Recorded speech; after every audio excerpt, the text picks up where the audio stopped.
সময় তো চলে আসলো, তা ঘরের ছাপড়াটা উড়ে যাবে না, বাস পায় না দেখি গে।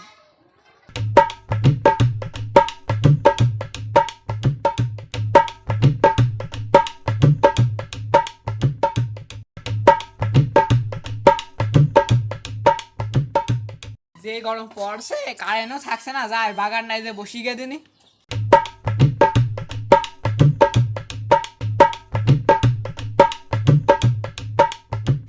চাচা, এখান কি কেউ বাস বেচছে নাকি? আমাদের সাইডে বাস লাগতো।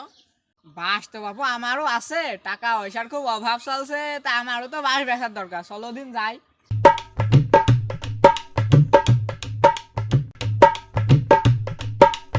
তা ভাইস্তে তুমি এই বাস কি করবা তা তো বললে না।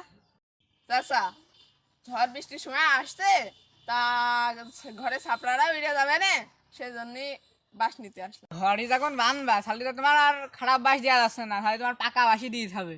ভাইস্তে দেখো এই বাসটা দেখো, একদম পাকা বাস। বাসটা তো ভালোই লাগছে, তাই আরাম দেখে ওই দিকটা আরো 3টা দিয়ে দিও। ভাইস্তে তাহলে কি বাস কি এখনই কাটিয়ে দেবো না কি করবো? আরে না বাপু, সন্ধ্যাও লেগে যাচ্ছে, আবার লোকের কাছে শুনি যে তোমাদের বাগান খুব খারাপ, খালি সেজন্যই কাল সকালে এসে কেটে নিয়ে যাওয়া নেই। তাহলে ভাইস্তে যাও, আমি তো কাল সকালে বাড়ি থাকবো না, নে সে বাসের টাকাটা তোমার চাষির কাছে দিয়ে যাই নে।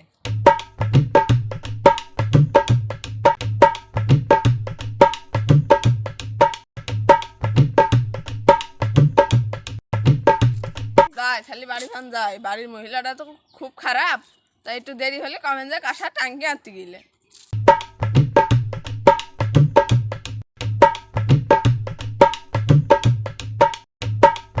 ভাইস্তে বা তোমার বাড়ির পাশে আসলাম, তা তোমার বাড়ির মহিলাটা আমার সাথে ক্যাক ক্যাক করছিল, বলছিল যে ওই সেই মিনসালকে বাড়ি আসুক, সেই মিনসালের পাতে আজকে ভাত দেবো না।